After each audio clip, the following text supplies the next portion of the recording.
So how to handle the camera and how to handle rendering in Blender. So let's see how that goes. So for that, I will go away from the shading, back to layout. And I should probably create more lights here too, and also give them a little bit more color. I forgot to, or actually I didn't forget to put materials on the pool. I just thought, okay, let's do that later. Yeah, so a light, an extra light might be good for starters.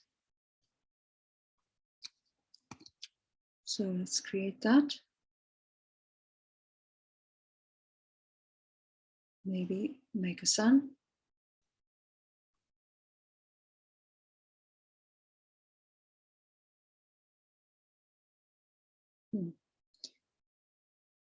Yeah, the thing is with the sun, I don't want it to be too big.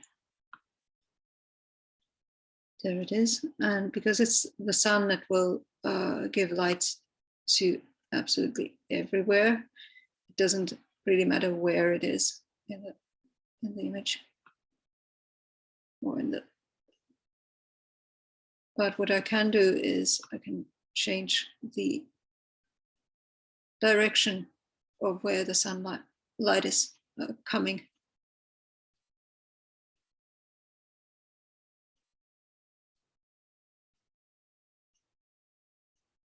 Okay, now it's not doing much.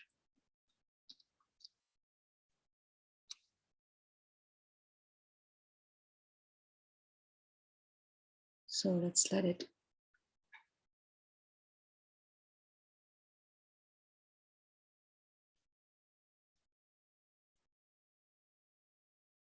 shine a little bit more in a downwards way. Also, I can change the strengths, but I want this to be kind of a night scene. So I don't want it to be too bright. But what I could do is change the light color of the sunlight, maybe to a more yellowish or reddish tone.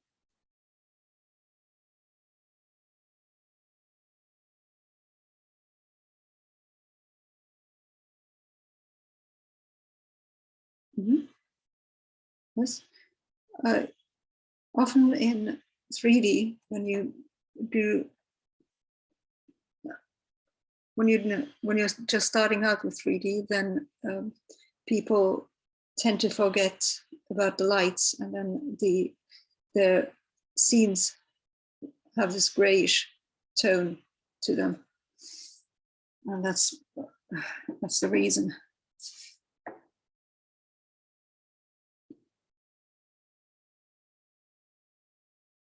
All right. So what I could have done also is to maybe to put a light source over here. So one of these lights that I already made earlier could be that light source. Let's make it into a point light and move it to the pool. In the rendering settings, there is a way of making light sources glow in an interesting way. It's called bloom.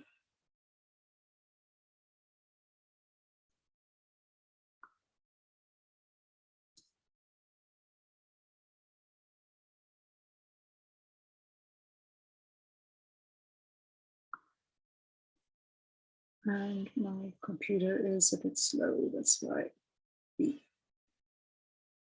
takes some time to set up the place for this light.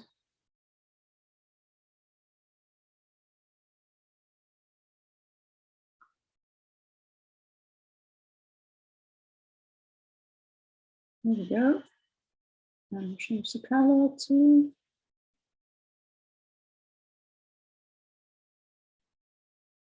maybe green. Yeah, why not? Also change its power. So it's not always the same.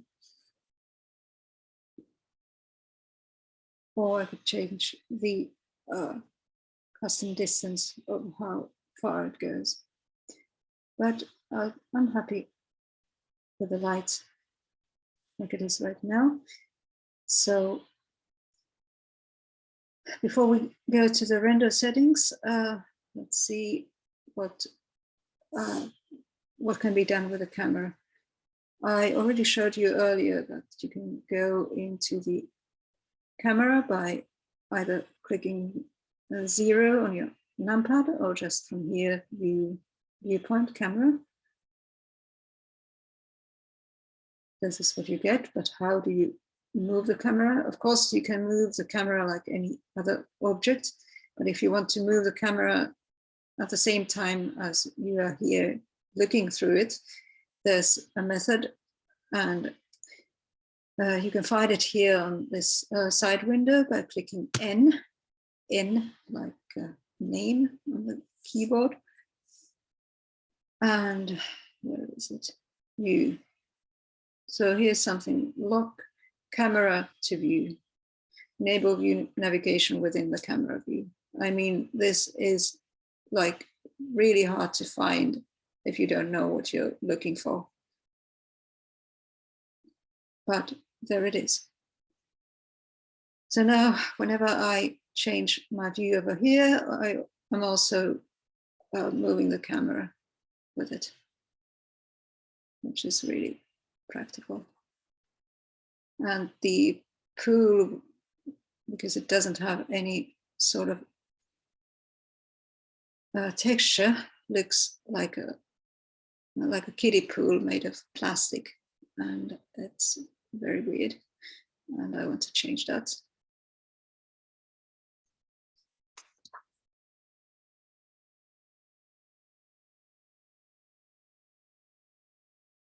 So that's how you get the camera view.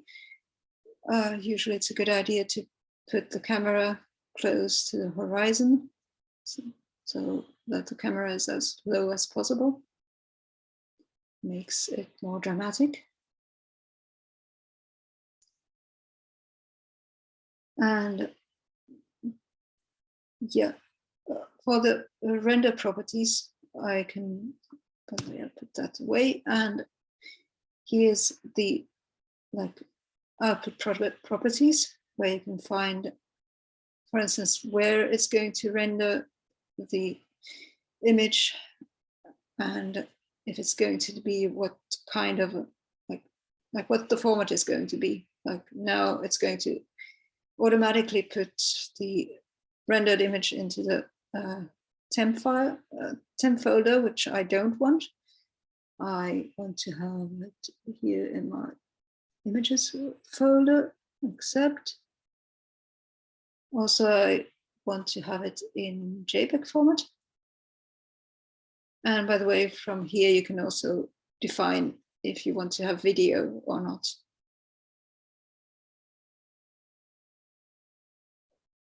Okay, JPEG, RGB, and maybe 75% or 70. Yeah. Okay, and now it's overwriting a new image.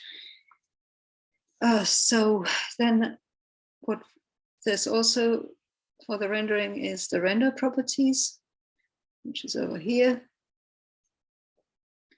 There's the thing that I mentioned called bloom, which makes the lights look a little bit nicer maybe. Here you can change the render engine. Now it's on the Eevee, as I said earlier. And here's, well, the sampling means like basically what the quality of your image will be.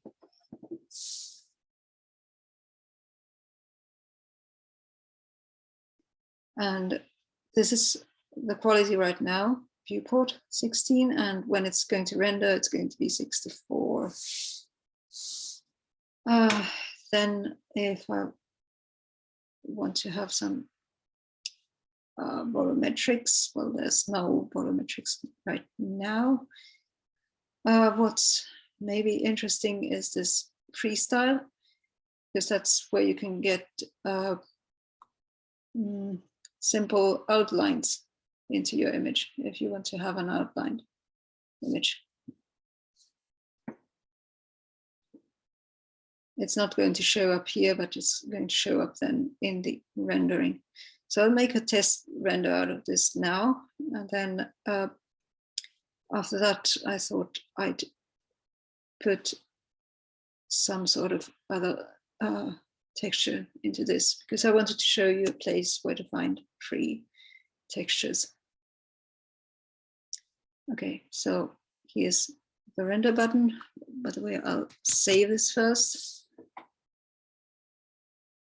and render image. So let's see what it does.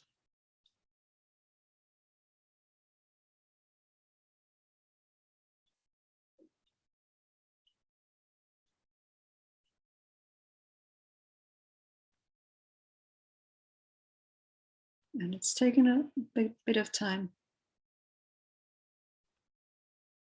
Okay, there it is. Okay, looks like a doll at a kiddie pool, basically. So there's a lot to do with modeling this to look better and changing the arms and legs.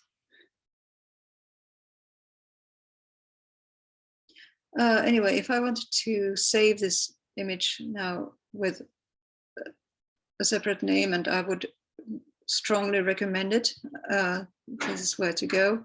You go to image and save as, and then you give it a name.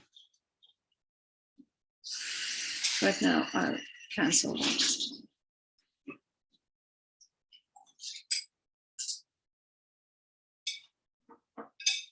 Okay, the place where to find free textures and also free other stuff. Or, well, there are other places as well, but let's go to one of them now. And here it is. And I think I've already shared it in the Moodle. It's called Polyhaven. What can be found here is three things. There's textures, there's models, and there's HDRIs, which are 360 photos that can be put to use in Blender, for instance. So, okay, the models there are not so many of those, but the texture and HDRI collections are quite nice. And they are also in a very Blender friendly format. So let's see, brick.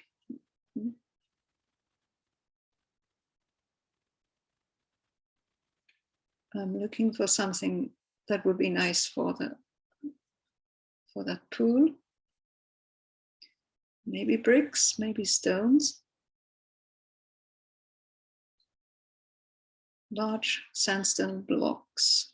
Yeah, why not? We're going to create our own textures with the substance tools later on. So, okay.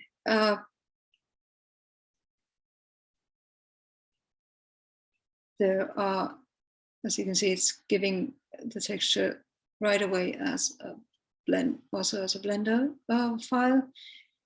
I can also change how big or what the quality is going to be. 2K is okay-ish, not the best, but it's not too big. So I could just download it here and open up the zip in my downloads folder.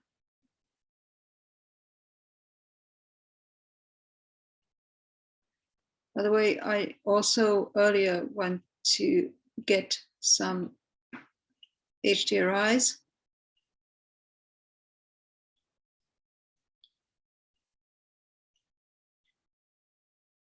As you can see, these are like real places to have like nature or outdoors, night, outdoors. What do we have? St. Peter's Square at night. Not bad. Ticololo.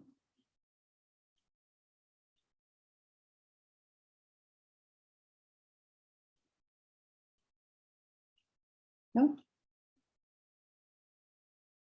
And here I take the HDR format and just download this.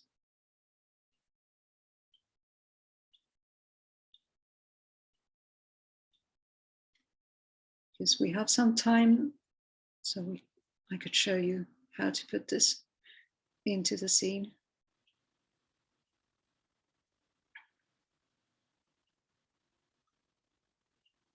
Okay, there's the downloads. And I need to open up the zip. There.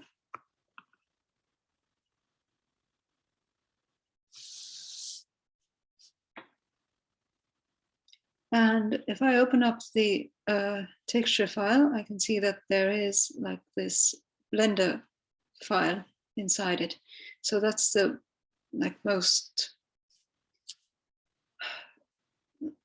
the simplest way of getting this texture into our file is just to open this Blender file, copy one of the objects from there into the Blender scene that I just made. So I'll show how that is done. Okay, I'll save this scene and open the other scene, which is in the downloads folder. There, large sandstone blocks, blend file, open. Now this looks a little bit terrifying to you, maybe, but don't worry. The same things apply than what we have done before. So what I want to see is what the texture actually looks like here. So I'll go to the rendered mode, or maybe just the material preview.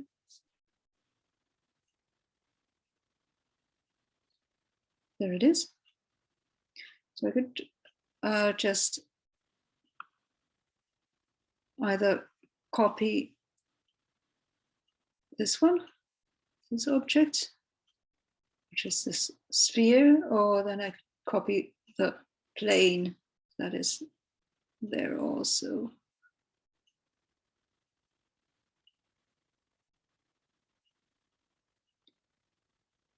Okay, it's very small, but there it is. There you can see it.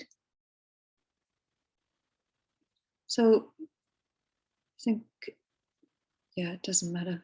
Both. Maybe I'll copy the sphere.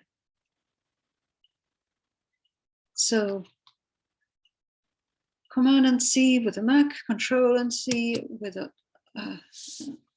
Windows PC. Then I'll get out of this file and open my Henge. No, I don't want to save any changes. Then I will Command V, paste it here. And now the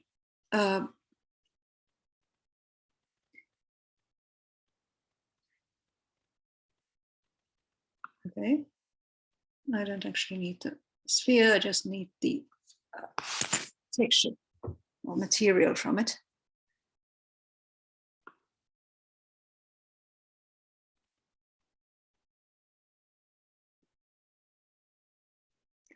So once it's here, the program knows it.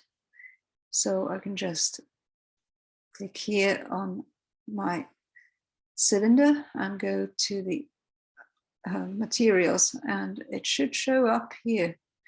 There it is, large sandstone blocks 01. And they are there.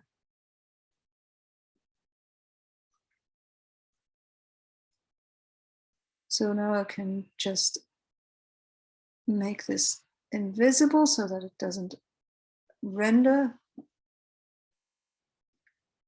And in order to learn, we could go and see in the shading workspace what it actually looks like, this material. Again, because this is not UV mapped, there are some problematic things happening over here at the edges. So that should be corrected if I wanted to really use this for this object. But as you can see, there's a little bit more stuff, but not that much. What I didn't show you earlier with these procedural textures was this mapping part, mapping and texture coordinates. So they can be used also a little bit to change how the texture actually looks like on the object, like what the scaling is and stuff. Like for instance here, if I change scaling to maybe it's 2 now, so let's just try out 10 and 10. So this will happen. 10 was maybe a bit too much, so let's try out 5 and 5.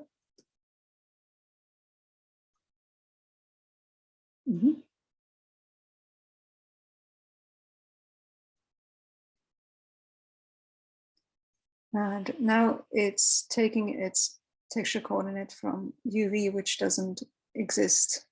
And like I said, that's why there's this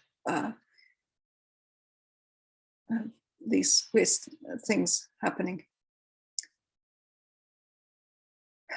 Okay, I've shown quite a lot of stuff. Is this enough, or would you like me to still show how to get that HDRI image into the background? Yes, that's relatively easy to do.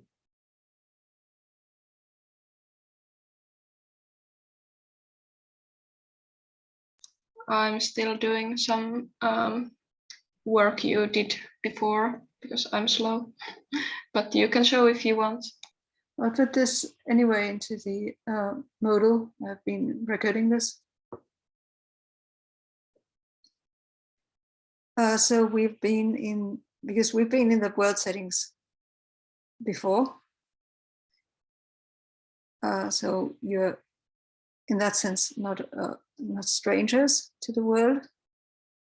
That was nicely said.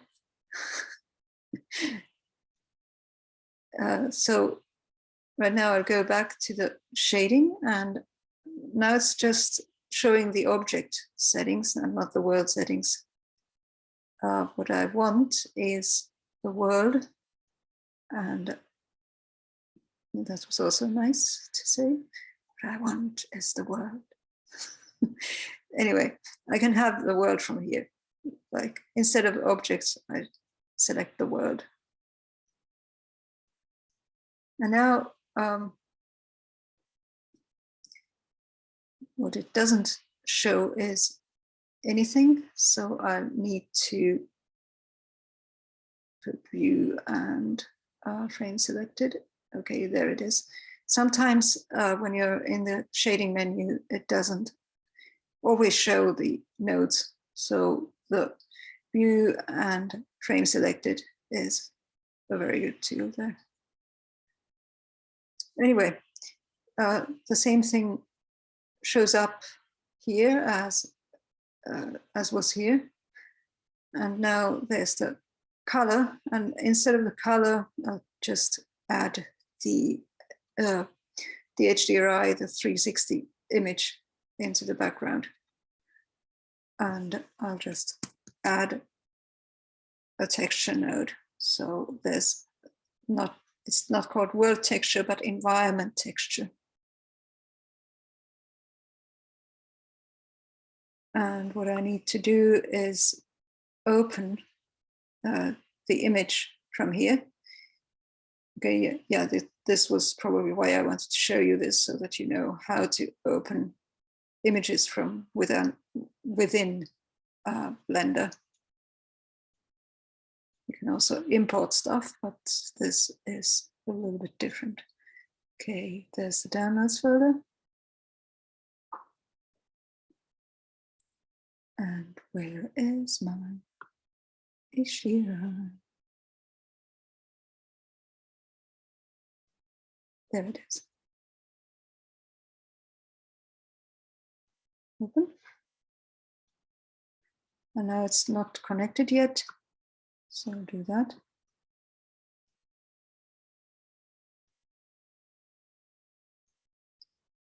And there it is.